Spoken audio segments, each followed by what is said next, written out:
With its one-of-a-kind cardboard tube, metal bottom, and plastic lid, Pringles are one of the most uniquely packaged snacks around. But it has to make you wonder, if that tube technology is really all that great, then why is Pringles the only chip makers that use it for their packaging? Well, today we're popping the top off as we try to answer the question, why do Pringles come in that can?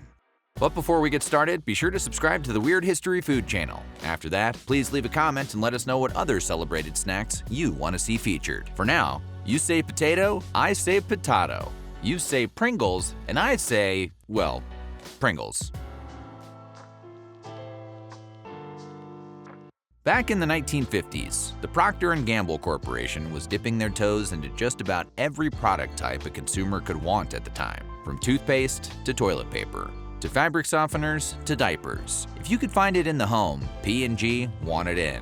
And potato chips were no exception. In fact, given their heavy focus on edible oils used for food making, P&G believed they could revolutionize snacking. And why not, right? Regular potato chips are greasy, stale, and often broken after being jostled around in their bags during the trip from the factory to your mouth. Well, chemist Frederick Bauer saw those woes and became determined to do better for humanity. Over 2 years, he developed the dough-based crisp, which is not quite a chip and not quite a biscuit. He also came to believe that chips had far too many shapes and decided on a uniquely uniform hyperbolic paraboloid shape, which most consumers would refer to as one half of a duckbill. With that, P&G was ready to completely reinvent the snack biz. Only one problem. The crisps didn't taste good. Due to the lack of flavor, the project was shelved until the 1960s, when a guy named Alexander Lipa stepped in and succeeded in improving the taste with a new recipe that included dehydrated potatoes, rice, corn, and wheat. With that settled, industrial engineer Gene Wolfe created a machine which could fast-track the saddle-shaped mold process. Dough slices were stamped, formed, and fried in just 15 seconds, which was far less than the several minutes required to cook conventional chips. Of course, this uniquely shaped snack would require a special container, and to that end, Bauer invented the now iconic tubular can, adorned with a simple black outline of a man's face, with a small tuft of parted hair and a handlebar mustache. That mascot, for the record, was officially known as Mr. P for decades, but a 2006 Wikipedia hoax claimed his name was actually Julius Pringles, and the moniker stuck.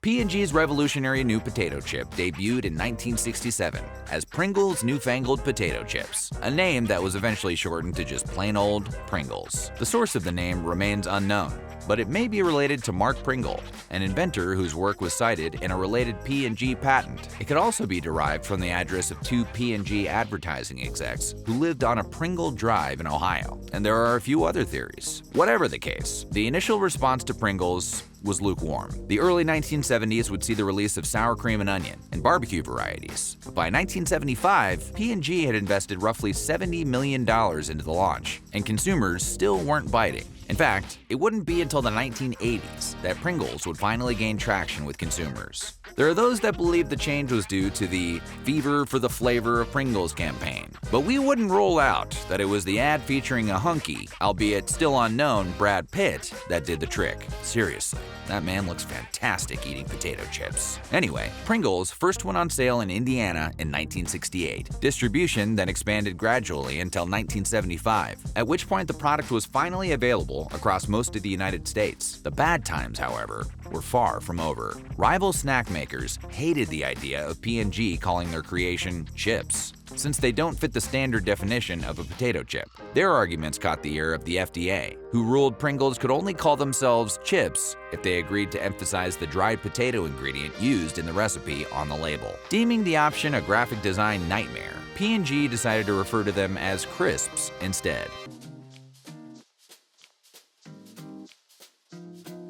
The design of mascot Julius Pringles and the can itself have been tweaked a bit over the years, but the process of making the crisps hasn't changed much at all. It starts with the dough of dehydrated processed potatoes, corn, rice, and wheat. The whole shebang is then rolled flat under 4 tons of pressure, cut, fried, and oiled, seasoned through a waterfall system, flipped between conveyor belts, and finally stacked into satisfying uniform piles. Starting in 1991, Pringles began to expand internationally, first into Europe and Latin America, and then into Asia around 1995. These new markets demanded new, interesting flavors, leading to the release of varieties like prawn cocktail, seaweed, serrano ham, roast chicken, blueberry, cheddar cheese, salt and vinegar, pizza, ranch, jalapeno, buffalo ranch, parmesan and roasted garlic, cheddar and sour cream, honey mustard, and screaming dill pickle. Seasonally, you can also expect limited editions such as ketchup, zesty lime and chili, pizzalicious, paprika, Texas barbecue spice, chili cheese dog,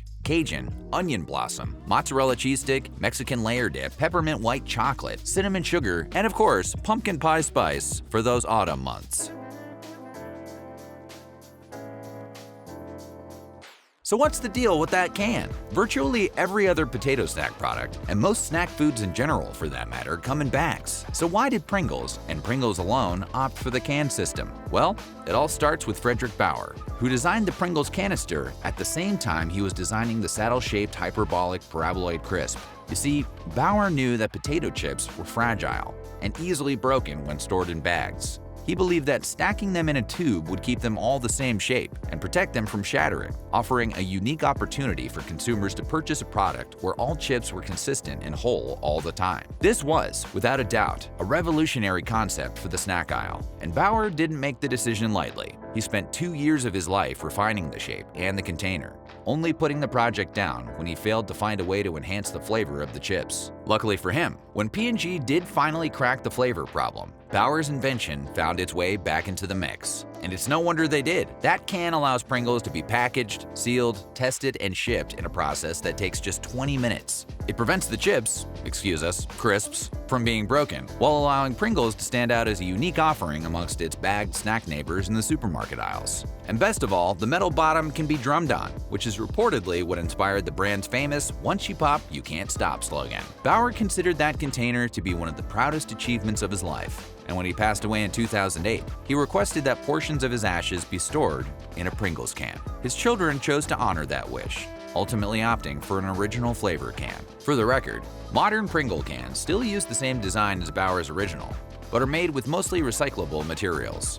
P&G has also promised to make all Pringles packaging 100% reusable, recyclable, or compostable by the end of 2025, which is right around the corner, so hopefully they're almost done with that.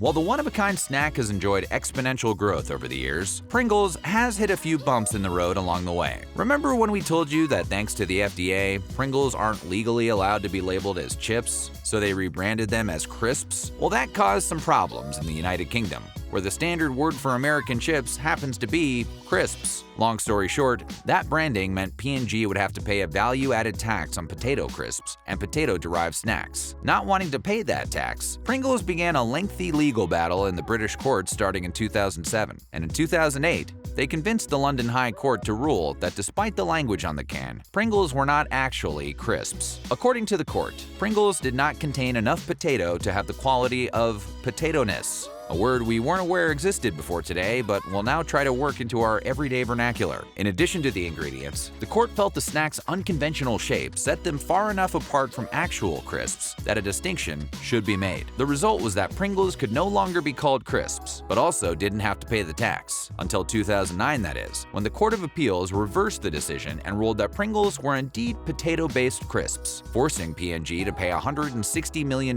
in taxes. In 2016, Pringles faced backlash in Australia after moving production to a factory in Malaysia, which only had enough materials on hand to produce smaller-sized cans. This resulted in smaller-sized chips and accusations of shrinkflation, hands no longer fitting inside the tubes, and most important of all, a difference in taste. Pringles assured consumers that the issue was a temporary one and would be corrected in the future, but the damage to their image down under had already been done. And in 2017, a UK-based recycling trade group named the Pringles can the world's #1 recycling villain. Yes, that sounds like a cool title for a bad guy, but it's actually related to the unique composition of Pringles packaging. The mix of foil, paperboard, metal, and plastic is an absolute nightmare to recycle, and that complaint is what led the company to promise it would fix it by the end of 2025.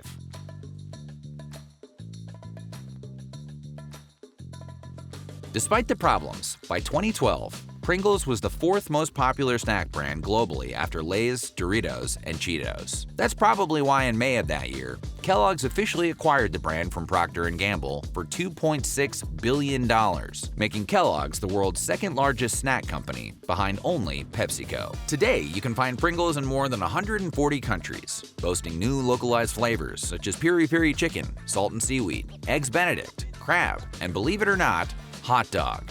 There are also 25 other flavors in the US and dozens of others abroad. Top sellers and fan favorites today include the original flavor, cheddar cheese, barbecue, and sour cream and onion. And in 2024, the brand released a new spin-off product, Pringles Mingles. The puffed snack is a first for the Pringles company and is an attempt to usher in a new era of Pringles offerings. So the next time you're drumming on one of those cans, play one for Frederick Bauer. Just don't play it on the can his ashes are in. That would be disrespectful. So what do you think? And what's your favorite flavor of Pringles? Let us know in the comments below. And while you're at it, check out some of these other videos from Weird History.